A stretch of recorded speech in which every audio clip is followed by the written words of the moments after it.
suffered a crisis in our culture. And I believe it comes down to a mistake that we've made between the interpretation of two of our most important and positive emotions, pleasure and happiness. A lot of people equate the two, but I'm here to tell you that they are completely different. A lot of people think they're exactly the same. In fact, on the internet, you can find definitions that actually conflate and confuse the two. So what are the differences between pleasure and happiness? And I believe there are 7. Pleasure is short-lived, happiness is long-lived. Pleasure is visceral, happiness is ethereal. Pleasure is taking, happiness is giving. Pleasure can be achieved with substances, happiness cannot be achieved with substances. Pleasure is experienced alone, happiness is experienced in social groups. The extremes of pleasure all lead to addiction, whether they be substances or behaviors. Yet there's no such thing as being addicted to too much happiness.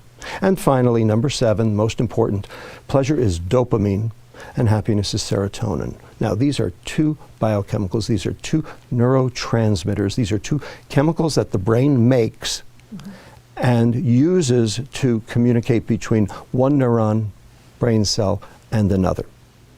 Now, why do we care? So what? Well, turns out dopamine excites the next neuron. And neurons, when they're excited too much, too frequently, tend to die.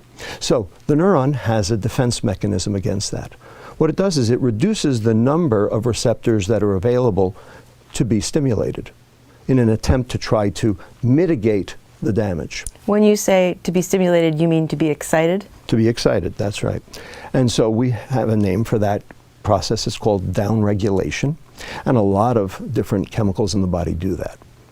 Now, you get a hit, you get a rush, the receptors go down. Next time, you need a bigger hit to get the same rush because there are fewer receptors to occupy. And you need a bigger hit, and a bigger hit, and a bigger hit, until finally taking a huge hit to get nothing. That's called tolerance. And then when the neurons start to die, that's called addiction. Serotonin, however, is inhibitory. It's not excitatory. It inhibits its receptor to provide contentment, to zen out, if you will.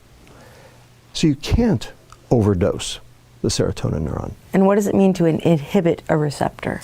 What it means is it binds, but it doesn't activate the process beyond the receptor. So what it does is it basically slows down those neurons instead of causing them to fire up.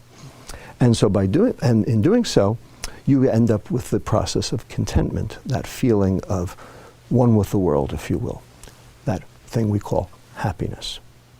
Now, there's one thing that downregulates serotonin, dopamine. So the more pleasure you seek, the more unhappy you get. And Las Vegas, Madison Avenue, Wall Street, Silicon Valley, and Washington, D.C.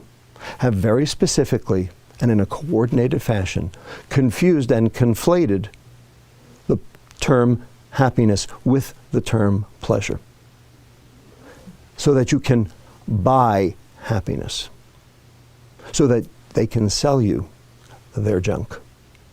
It's called the American economy, and it's based on hedonic substances that drive pleasure rather than happiness.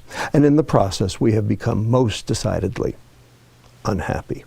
And the problem is, you can't fix a problem unless you identify what the problem is.